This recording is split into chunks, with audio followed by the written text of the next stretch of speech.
안녕하세요. 암과 책의 오디세이 김세섬입니다. 지난 회에 이어서 우리는 함께 읽기를 모른다 주제로 독자편 이번에는 꼭 마무리를 해볼게요. Fly me to the moon. 네, 지난 회에서 금음을 운영하면서 독자에 대해서 몰랐던 사실들을 알게 됐다고 말씀을 해주셨어요. 그 중에서 사람들이 모임직이 되는 거는 그렇게 부담스러워하지는 않고 남의 모임에 참여하는 거를 생각보다 꺼린다 이런 말씀을 해주셨습니다. 또 혹시 새로 깨달은 사실들이 있나요? 네, 그래서 처음에도 또 이제 좀 이것도 약간의 오해였는데 네, 함께 책을 읽자라고 사람들을 모으면 아무래도 가벼운 책, 네, 좀 재밌는 책, 네. 얇은 책, 부담 없는 책이 좋지 않을까라고 생각했는데 네. 또 꼭 그렇지만은 않더라고요. 아, 그래요? 그래서 저희 지금 금음에서 굉장히 인기 많은 모임 중에 하나가 벽돌책 모임이라고 있는데요. 네, 지금 강양구 지식 큐레이터님이 진행해 주시는 벽돌책 읽기 모임. 네, 벌써 꽤 오랫동안 진행이 되어 있고요. 네, 사실 저는 솔직히 참여한 적은 별로 없어요. 네, 왜냐면 책이 웬만큼 두꺼워요 말이죠. 네, 근데 참여하신 분들 서로 남긴 이야기들을 살짝살짝 들어가서 제가 몰래 읽어보거든요. 네. 굉장히 만족하시고 이거는 진짜 벽돌책이야말로 정말 같이 읽어야 되는 책이다라는 글들을 정말 많이 올리세요. 아, 그쵸. 지난해에는 과학 교양서라고 해야 되나요? 행동이라고 네, 책이 있었는데 그게 천 페이지가 넘는 책이었대요. 네, 그거를 61명이 참여해서 네. 감상문만 2,100개? 그렇게 어, 나왔더라고요. 네, 그리고 이 금음의 독서 모임은요. 네. 책을 읽지 않으면 참여를 할 수가 없어요. 그래서 초반에 야심차게 이제 인사를 하시고 그 다음에 사라진 분들이 꽤 많으세요. 왜냐면 그 기간 안에 네. 책을 읽어야 뭐 좋든 싫든 네, 네. 질문이든 뭐든 남길 수가 있는데 네. 그런 게 사실 쉽지 않잖아요. 우리가 바쁘고 하니까. 아니, 가만 있죠. 금은 모임이 29일이 최대 기간 아닌가요? 맞습니다. 아, 그럼 29일 동안 2,100개가 넘는 감상문이 올라왔단 말이에요? 그렇죠. 그리고 책은 1,000페이지 넘는 책을 읽고. 그럼 하루에 70개씩 감상문이 올라온 셈이네요? 그러니까 저도 어떻게 된 일인지는 모르겠어요. 그래서 아, 어쨌든 그러한 모임.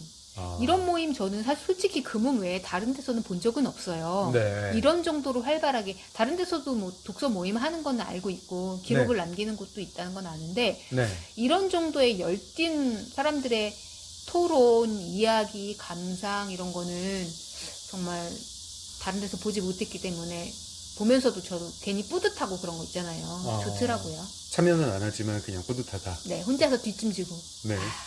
정말 몰래- 잘 읽고 계시는구나. 네. 몰래 보지 않으셔도 그냥 보셔도 어차피 모릅니다. 아, 그렇군요. 네. 근데 생각해보니까 진짜 얇은 에세이 같은 거, 가벼운 책 같은 거, 그런 거 그냥 혼자 읽어도 되잖아요. 맞습니다. 네, 벽돌책이야말로 진짜 러닝크루 하듯이 네. 여러 사람이 해야겠네요. 네, 네. 그 사람들이 반응이 좋다는 게 참 신기합니다.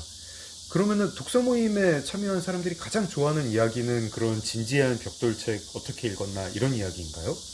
그런데 되게 재밌는 거 또 하나는요. 네, 독서 모임에서 사람들이 정말 좋아하는 이야기는 네. 정말 되게 재밌게 하는 이야기는 결국엔 자기 이야기예요. 아, 이 자기 이야기를 책과 관련돼서 내 생각을 이야기하거나 내 경험을 이야기하거나 내가 네. 읽었던 다른 책 이야기하거나 내 주변 사람 이야기하는 거 되게 좋아하세요. 아, 그러니까 결국에는 사람은 우리 자신한테 관심이 제일 많은 거잖아요. 그쵸. 근데 이제 어디 모임에서 가면 내 얘기만 내가 이렇게 잘났고 내가 이렇게 슬프고 내가 이렇게 힘들고 이런 얘기하면 그 모임에서 다시는 안 껴주거든요. 아니면 이럴 거예요. 돈 내고 해. 네 얘기를 2시간 동안 하는 건 좋은데 네. 돈을 우리에게 주렴. 밥을 사면은 조금 약간 들어줄 수 있죠. 그렇죠. 네. 네. 근데 밥 산다고 해도 뭐 요즘에 뭐 그렇게까지 사람들이 밥 얻어 먹으려고 그런 자리에 나가나? 그건 또 모르겠습니다. 네. 어쨌든 이 다른 사람들이 내 이야기를 정성껏 귀 기울여 내 생각과 감정을 진심으로 귀 기울여 들어준다는 거는 굉장히 고마운 일이에요. 네. 저는 이걸 팟캐스트 하면서도 또 느끼거든요. 네. 제가 뭐 대단한 사람도 아니고, 제가 뭐 대단한 식견이나 통찰이 있는 것도 아닌데, 그저 그냥 독서 모임 커뮤니티, 네. 온라인 독서 모임 커뮤니티 좀 몇 년 한 거 가지고, 이러쿵저러쿵 이야기하는 거를 여러분들이 들어주시는 거잖아요. 지금 귀한 시간 들여서. 그렇죠. 그런 거에다가 더불어 댓글로, 이렇습니다, 저렇습니다, 조언도 해주시고, 추천도 해주시고, 전 이거 자체가 당연하다는 생각이 전혀 안 들어요. 네. 너무너무 고마워요, 그래서. 네. 근데 다른 사람들도 마찬가지인 거죠. 그러니까 만약에 어떤 문학평론가나 대단한 교수님이 작품 해설하는 거, 네. 그거 그냥 유튜브에 많이 있어요. 강연, 그쵸. 강좌. 네. 근데 누가 내 이야기를 들어주면서 진지하게 들어주고 또 그걸 듣고 자기의 얘기를 들려주고 하는 이런 경험이 진짜 소중한 거거든요. 근데 책 이야기를 하다가 자기 이야기를 한다는 게 어떤 건가요? 막 그냥 책 이야기를, 무슨 뭐 아까 그런 1040쪽짜리 행동 이런 책을 읽고 얘기를 하는데 갑자기 근데 제가 지난주에 발가락이 간지러워가지고 모기에 많이 물렸어요. 이런 이야기를 한다는 건가요?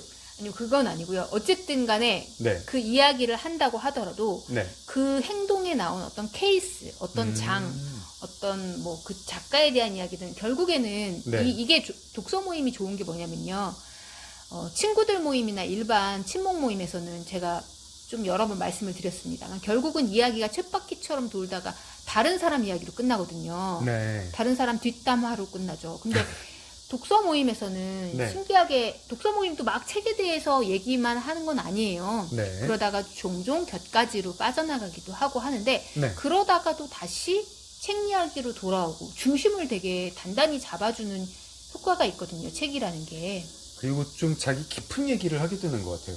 다른 사람들이랑 뭐 밥 먹으면서 술 먹으면서 할 때에는 막 뭐 인생 이야기라든가 나의 가치관이라든가 뭐 세상에 대한 나의 견해 이런 거를 갑자기 얘기하기엔 좀 서먹하잖아요. 그렇죠. 그러면 바로 친구가 물어보죠. 너 무슨 일이야? 이러면서.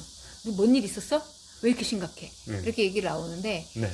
독서 모임에서는 되게 심각한 이야기를 심각하다 할까요? 진지한 이야기라고 할까요? 네. 그런 이야기들을 할 수 있는 계기가 정식으로 주어지고 그걸 얘기한다고 해서 그거를 뭐 남들이 이상하게 여기는 그런 자리니까라는 어떤 암묵적인 합의가 구성원들 사이에 있다는 게 참 좋은 것 같아요.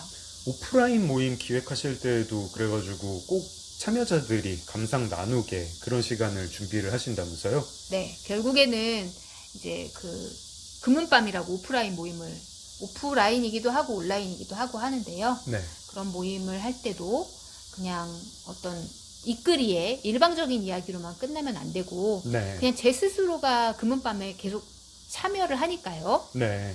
다른 사람들과 이야기를 나눴을 때 그들이 제일 좋아하는 거는 자신의 이야기다라는 거가 느껴져요. 그냥 제가. 그러니까 한 강사님은 자기 얘기 시켰을 때 사람들이 빼거나 안 하면 어떡하죠? 라고 걱정하시는 분도 계시거든요. 네. 그럼 제가 걱정하지 말라 그래요. 네. 오히려 너무 길게 해서 문제일걸요? 떠나질 않아요. 네. 집에 가려고 하질 않아요. 이렇게 사람들이 그런 얘기를 되게 좋아하세요. 네. 모르는 사람들 앞에서도 그렇게 속 깊은 이야기를 잘 털어놓나요? 그렇더라고요. 네. 이런 대화가 많아지면은 그 책 이야기 꼭 책에만 국한된 이야기가 아니라 책 이야기와 자기 이야기가 섞인 이야기라도 많아지면은 다른 사람들한테 이 책을 읽게 만들고 싶은 그 대화에 참여하고 싶은 그런 어떤 북돋는 효과가 있다고 믿으시는 거죠? 네, 정확하십니다.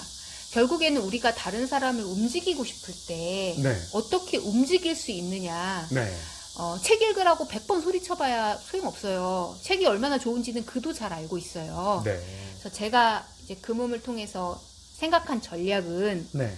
뭐 이거를 지칭하는 이름은 많더라고요. 네. 피어 프레셔, 동조 압력, 동료 압박, 소셜 컨테이전, 사회적인 전염인가요? 그리고 네. FOMO, Fear of Missing Out. 그러니까 여러 가지 이름들은 있는데 결국엔 뭐냐면요. 네. 나 빼고 다른 사람 다 하는 것 같아. 그리고 좋아 보여. 재밌어 보여. 난 뭔지 모르겠는데 나도 빠질 수 없어. 저도 껴주세요. 나도 할래요예요. 네. 유행이라고 해야 될까요? 유행이네요. 유행 놔두고 특히 소셜 뭐라고요? 소셜 컨테이전. 네. 그러니까 저는 결국엔 똑같은 것 같아요. 사람은 네. 사회적인 동물이에요. 네. 그래서 주변인의 영향을 안 받을 수가 없어요. 네. 아닌데 난 독립적인 인간인데 얼마나 내가 나 스스로 잘 사는지 몰라 라고 생각하는 사람들이 자기는 혼자다, 나는 언제나 외롭다, 나는 다른 사람 친구도 필요 없다라는 글을 온라인 커뮤니티 수만 명이 보는 곳에 올리죠. 네. 이 아이러니. 네. 나는 혼자가 좋아라면서 혼자가 좋으면 그냥 혼자 가만히 있으면 되지. 그걸 왜 또 굳이 사람들이 많이 보는데 올려요. 그렇죠. 나는 혼자가 좋다는 말을 뭐하러 올려요? 네. 네. 가만히 있으면 되지. 누가 있는지도 몰라요. 여러분이 누군지도. 네. 근데 그걸 또 굳이 어떤 공간에 올리는 거는 네. 뭐 혼자가 좋은 편이기도 하지만 결국에는 자신의 어떤 그러한 취향이라던가 그런 생각에 대한 다른 사람의 의견이 또 궁금한 거잖아요. 네. 관심도 받고 싶고요. 네. 그래서 어떤 요런 분위기를 사회적으로 좀 조성을 했으면 좋겠다. 독서 모임 자체가 그러한 하나의 좀 그러니까 어떤 분위기 전환? 독서 생태계에서 역할을 할 수 있지 않을까? 결국에는 책 읽는 사람이 많아져야 그 사람들 중에 도서관도 가고 책도 사보고 그렇게 해서 출판계도 살리고 네. 뭐 이런 식으로 되지 않을까 싶은 생각이 있었습니다. 하긴 저도 달리기가 그렇게 싫은데 이렇게 막 달리시는 분들 보면은 나도 좀 뛰어볼까 뭐 이런 생각이 조금은 들더라고요. 네. 네, 운동 좋은 거 모르는 사람이 어디 있겠습니까? 근데 그렇죠. 막 다들 운동하면서 뭐 자기 이렇게 몸짱된 사진 올리고 그런 거 봐야 이제 나도 운동해야겠다 이런 그렇죠. 생각이 드는 거죠. 네, 맞습니다. 네, 그러면은 이제 독자에 대한 이야기 예정대로 이 두 회로 마무리하시는 건가요? 네, 독자 여러분들이 사실은 제일 소중한 존재고요. 독서 네. 생태계에서. 네, 그래서 저는 이제 정부 정책도 너무 창작자 위주나 네, 출판계 이런 위주보다는 좀 독자들을 위한 정책도 생겼으면 좋겠다고 생각하고 있어요. 네. 근데 물론 그렇지 못하는 사정도 알고 있습니다. 왜냐면은 창작자나 출판계를 지원하면 아웃풋이 굉장히 뚜렷하거든요. 네. 우리가 지원해서 책 3권 나왔다. 네, 우리가 이렇게 번역에 돈 써서 이렇게 잘 됐다. 근데 독자를 지원한다는 건 독자는 좀 얼굴이 없어요. 네. 독자를 지원한다는 게 뭘 어떻게 지원한다는 건가? 독자들이 얼굴이 없나요? 네. 어. 누군지 모르잖아요. 아, 네. 그냥 아재 개그를 하려고 그랬는데 잘 안 아. 됐습니다. 네. 네. 그래서 좀 그런 방향으로의 접근도 필요하겠다는 생각을 해봅니다. 네, 알겠습니다. 네, 그럼 오늘 방송 여기서 마무리하겠습니다. 암과 책의 오디세이 김세섬이었어요. 여러분 좋아요, 댓글, 구독 부탁드릴게요. Stand by me, Stand by me, darling, darling.